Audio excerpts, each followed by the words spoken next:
suis Véronique Pereira, patiente experte et bénévole chez Endomind, et mon objectif, c'est de me mobiliser le plus possible pour défendre le droit des patientes et faire connaître l'endométriose au plus grand nombre.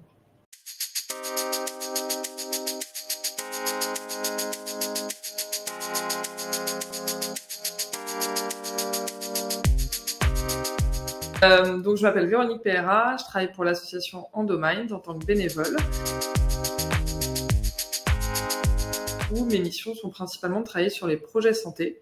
Et donc dans les projets santé, on a principalement 3 pôles qui sont la sensibilisation en entreprise avec le volet endo et vie pro, le volet endo et ado qui est une stratégie spécifique qu'on a développée à destination des adolescentes, et le volet projet santé en éducation thérapeutique du patient pour déployer des ateliers d'éducation thérapeutique sur tout le territoire français.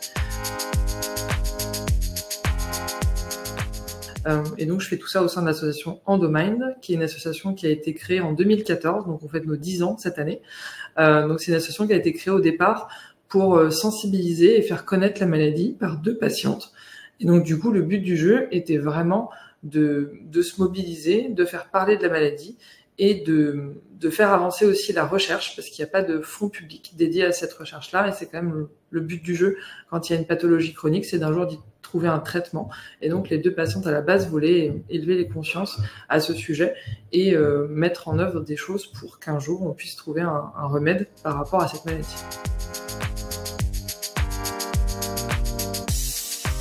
Aujourd'hui, la maladie a beaucoup évolué. On en parle beaucoup plus qu'il y a 10 ans, donc c'est des choses qui évoluent petit à petit. Alors ça va toujours pas assez vite pour certaines personnes, mais on se bat énormément pour que ça avance. Aujourd'hui, on a une stratégie nationale qui a été annoncée en janvier 2022 par le président Emmanuel Macron et 3 ministères, la santé, le travail, l'éducation, et qui est petit à petit mise en place par le biais typiquement des filières de soins. Donc c'est des filières organisées pour une prise en charge graduelle des patientes, donc avec un premier niveau avec des médecins de premier recours. Donc on va y trouver les médecins du travail, les infirmières scolaires, les médecins généralistes, les sages-femmes, les gynécologues de première intention. Ensuite on a un deuxième palier avec des gynécologues formés à la pathologie, qui s'y connaissent, qui sont formés de manière annuelle autour de l'endométriose et de savoir ce que c'est. Et ensuite un troisième niveau, plutôt sur des centres experts et plutôt à des vocations on va dire, en pouvant aller jusqu'à la prise en charge par chirurgie de l'endométriose. Et donc, du coup, ces filières de soins s'organisent pour que la prise en charge soit la meilleure pour les patientes. Alors, bien sûr, on avance petit à petit sur la formation des professionnels de santé également, parce que c'est le vrai sujet, c'est-à-dire de se dire comment reconnaître la pathologie si on ne la connaît pas. Donc c'est aller sensibiliser le plus grand nombre de professionnels de santé, d'infirmiers scolaires, de médecins du travail, pour que les signes qui peuvent évoquer une endométriose soient vraiment les signes qui fassent réaliser à un professionnel de santé, même s'il connaît pas parfaitement la pathologie, de se dire c'est peut-être ça, et du coup je réoriente ma patiente vers quelqu'un qui s'y connaît. Donc c'est comme ça qu'avance en fait la prise en charge des patientes aujourd'hui.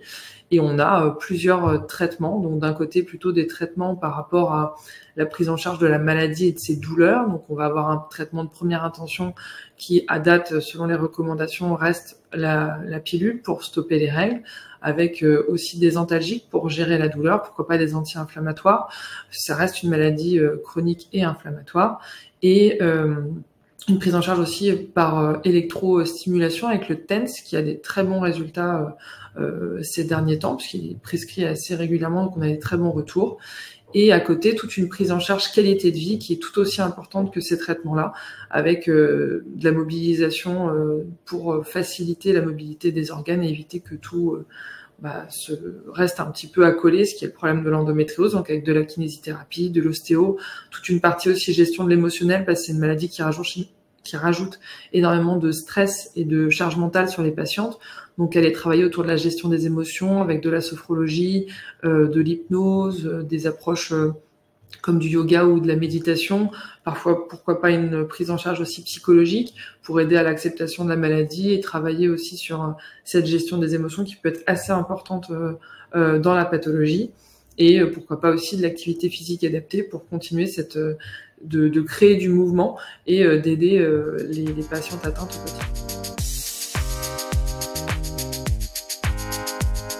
Alors, je lui conseillerais déjà d'aller consulter un professionnel de santé, parce que souvent on apprend ça au détour d'une imagerie, donc d'une échographie ou d'une IRM. Donc déjà d'aller consulter un professionnel de santé. Donc selon la région où elle se trouve, on a développé en fait sur le site d'Endomind une page spécifique avec une carte des filières, et chaque filière met en place un annuaire des professionnels de santé par région, donc qui permet en fait à chaque patiente dans sa région de trouver le professionnel de santé formé le plus près de chez elle, pour qu'elle puisse être orientée vers des pros de santé qui connaissent la pathologie, pour qu'elle puisse avancer le mieux dans sa prise en charge, pas rester avec de la douleur, toujours consulter, ne pas forcément aller chercher de l'information sur Internet. Il y a des très bonnes choses sur Internet, mais aussi des choses plus compliquées et parfois de fausses informations.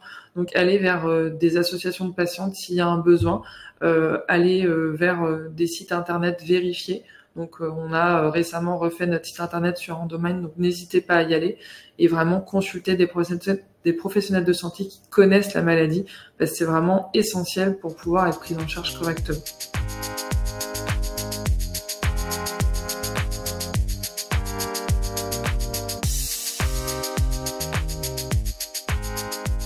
On a créé l'année dernière un projet spécifique à destination des adolescentes, donc le projet Endo et Ado. Et du coup, on voulait pour les adolescentes quelque chose qui leur parle. C'est-à-dire que les adolescentes vont principalement chercher leur information sur les réseaux sociaux, sur Internet. Et donc du coup, on avait aussi un monde de l'endométriose quand on a commencé à en parler, qui était très sombre, avec des patientes qui avaient eu des parcours de soins avec une errance médicale très longue. Et donc du coup, on a voulu insister bien à fond sur consulter peut tout changer. Et c'est vraiment le message 1 qu'il faut passer, c'est-à-dire que la consultation chez un gynéco, elle est essentielle. Alors après, si le premier gynéco ne convient pas, on peut changer de professionnel de santé, il n'y a pas de souci là-dessus, mais il faut vraiment consulter, parce que même si ce n'est pas de l'endométriose, les problèmes gynécologiques dans la vie d'une femme peuvent arriver, et c'est important de toujours avoir une consultation gynécologique à intervalles, j'ai envie de dire, réguliers, pour pouvoir vérifier qu'il n'y a pas de souci, que tout va bien, et que petit à petit, la femme arrive à mener sa vie sans douleur au quotidien.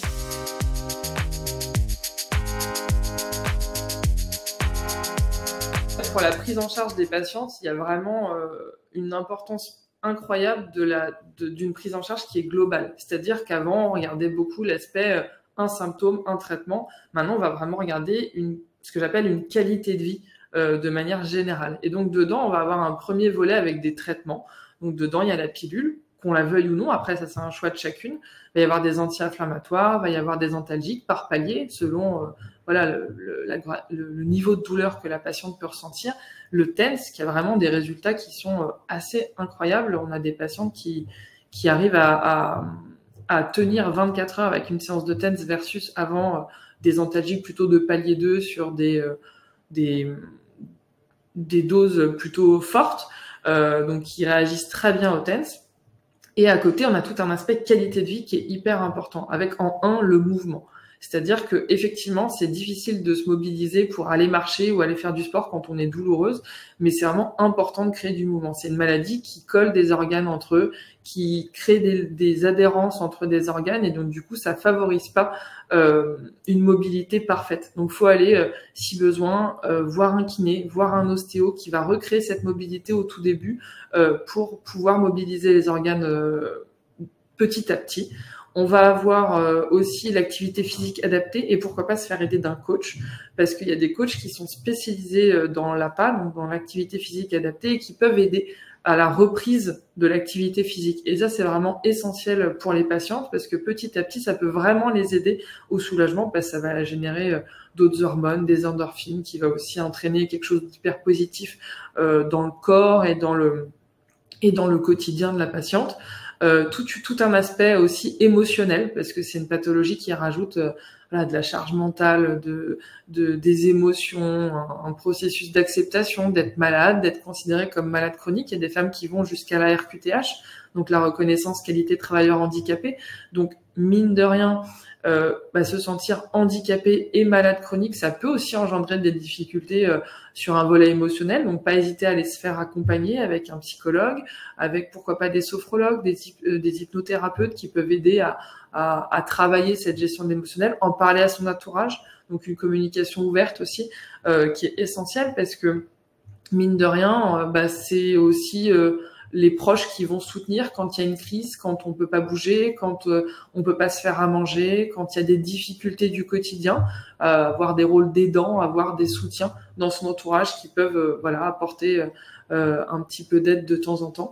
Et vraiment, il y a vraiment deux aspects pour moi dans la gestion de cette pathologie. C'est pas juste des traitements, mais il y a vraiment une recherche de la qualité de vie dans sa globalité à aller chercher. On n'est pas reconnu malade chronique. En même temps, on nous dit vous êtes malade, potentiellement vous êtes handicapé, parce que travailleur handicapé, ça reste une qualification. C'est deux trucs, c'est deux diags qu'on va vous poser dessus, deux étiquettes. Et à côté, vous essayez de. Souvent, ça touche aussi des femmes qui sont en plein dans leur carrière. Donc en fait, à un âge où elles ont envie d'avoir une carrière par choix, par volonté de faire telle ou telle carrière, et pas de se limiter parce que l'endométriose est là et qu'elles se disent je vais pas prendre ce poste parce que c'est une grosse promotion, est-ce que je vais assurer avec ma pathologie, etc. Et donc de vraiment pouvoir être accompagné pleinement pour pouvoir faire des choix qui sont liés à leurs envies professionnelles et personnelles, et pas à une pathologie qui va les